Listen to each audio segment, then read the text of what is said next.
Марија, добро утро. Добро утро. Во амбиент, Марија, во позадина, кога веќе ги имаме првите спортски активности за многумина од нашите граѓани, со Христијан Томовски веќе споделиме неколку убави куси совети.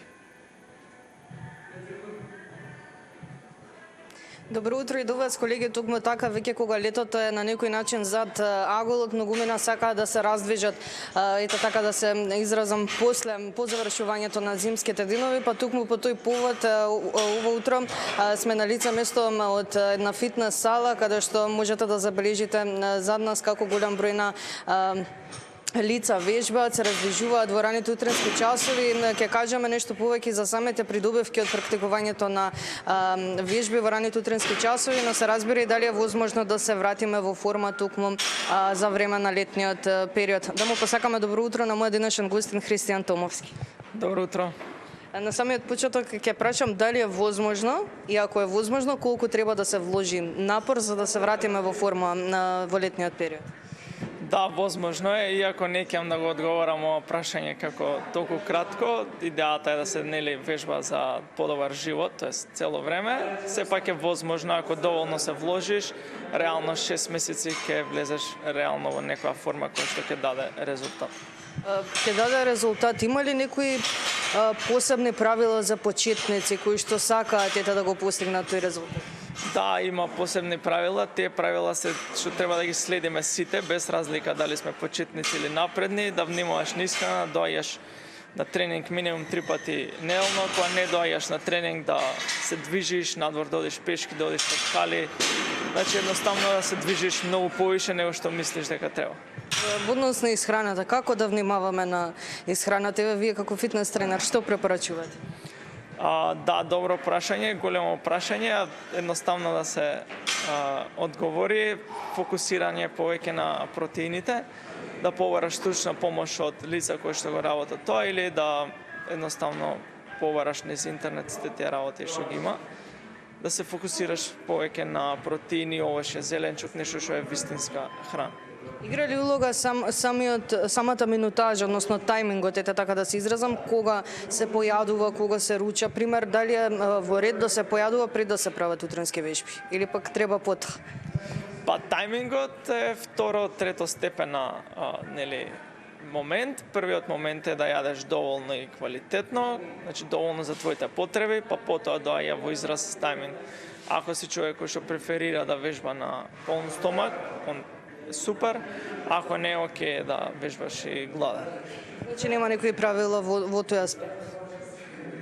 Па правилата се дека ако сакаш максимум перформанс би требало да си јаден, ако мислиш и го правиш ова for life, не е толку битно дали си јаден или не.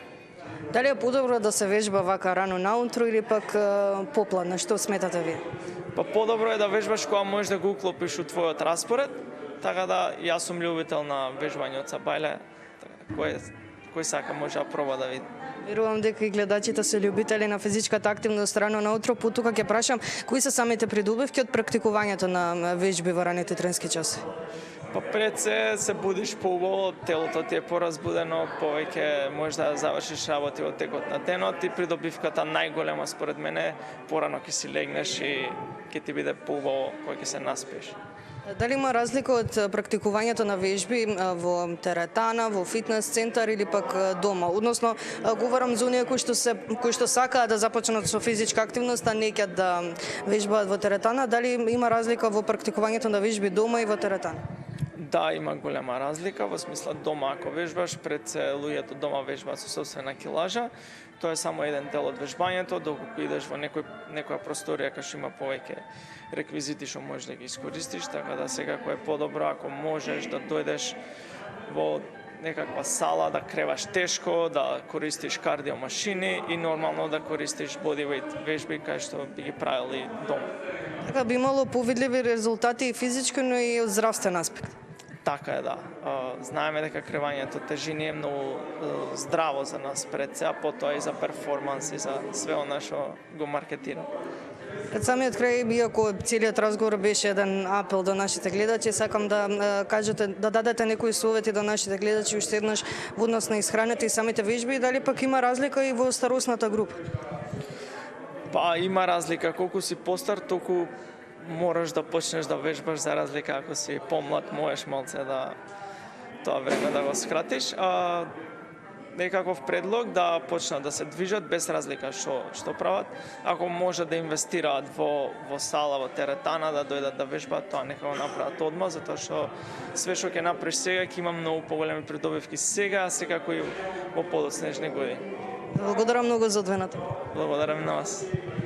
Верувам дека овој разговор беше навистина добредоден за сите наши гледачи утринава. Кажавме некои совети за тоа кои се главните придобивки од практикувањето на вежби, но воедно и од практикувањето на вежби во раните утрински часови.